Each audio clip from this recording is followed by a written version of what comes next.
Kemudian yang kelima,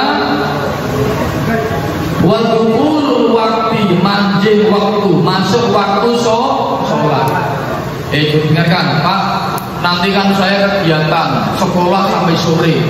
Sholatku tak jamak di subuh semua. Usolli fardhu subhi wa dhuhri wal asri wal maghribi wal isya'i fardhu lillahi ta'ala. Allahu akbar. Jegli. Ya kalau langsung telur rakaat. Ya kalau Allah sholat juga boleh. Karena sholat itu ada ketentuan waktunya. Nah, dengarkan, ini penting. Oke. Yang pertama, waktu mengetahui sendiri secara langsung. Dengarkan. Kamu di sini, waktu zuhur jelas ada azan zuhur. Didelok. Ya, misalnya taruhlah jam 11 kurang 45 menit sudah zuhur. Atau di waktu yang lain, di daerah yang lain jam 12/4 zuhurnya. Disesuaikan. Yang kedua, mengetahui dari seseorang yang bisa dipercaya. Ya toh? Misalnya orang mualaf belum tahu pasti 5 waktu itu manjing waktunya. Ya toh, nah dia tahu dari Pak Yainya, Pak Ustadznya, dari orang yang dipercaya. Kemudian yang ketiga, dengan menggunakan bencet, yaitu jam matahari, jam syamsiah atau jam istiwa. Dengarkan, bencet atau jam matahari. Dengarkan ya. Jadi orang zaman dulu tuh ada jam matahari atau jam istiwa. Bentuknya itu cekung seperti ini, kurang lebih panjangnya itu 1,5 meter, tingginya 1 meter. Terus di tengah-tengah itu ada tongkatnya. Terus di tengah-tengah tongkat itu ada kayak jarum atau yang melintang. Nah di cekungan itu ada geret-geretnya. Geret-geret tahu Malaysia. Geret-geret itu ada garis-garisnya yang menandakan garis ini subuh, zuhur, asar, maghrib, isya. Gitu? Nah itu digunakan untuk niti matahari. Kalau matahari bersinar, terus nanti bayangan pas di tongkatnya itu kenceng di area zuhur, berarti sholat zuhur. Cuman jam matahari itu tidak bisa dipakai ketika mendung atau malam hari. Ya, tidak bisa dipakai. Jadi itu untuk meniti tahu, meniteni tahu enggak? Meniteni itu menandai tahu? Malaysia tahu Ibrahim? Mana Ibrahim? Kamu tahu menandai enggak? Menandai tahu?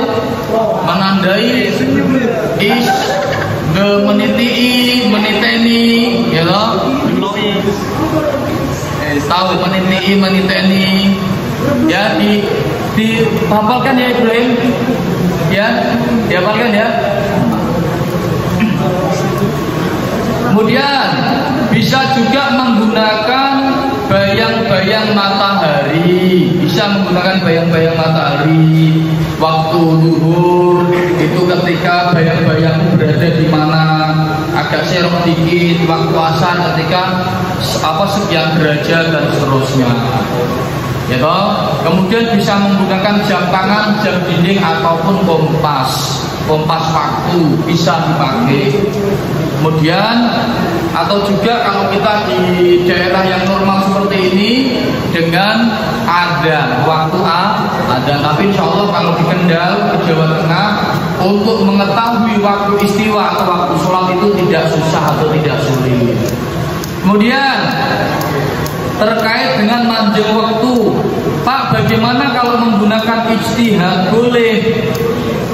Ini zaman dulu menggunakan ijtihad melalui penggalian di dalam Al-Quran dan hadis, dioncai diwocok mana waktu-waktu yang menerangkan tentang fajar shadiq, tentang waktu tenggelamnya matahari, tentang waktu matahari berada di ubun-ubun, tentang waktu ketika jam maghrib dan seterusnya, itu ada. Kemudian itu dipelajari, dioncai, mengkaji ilmu tentang waktu istiwa. Nah kemudian menganalisis melalui fenomena alam. Ini orang zaman dulu, zaman Hong Wilaheng.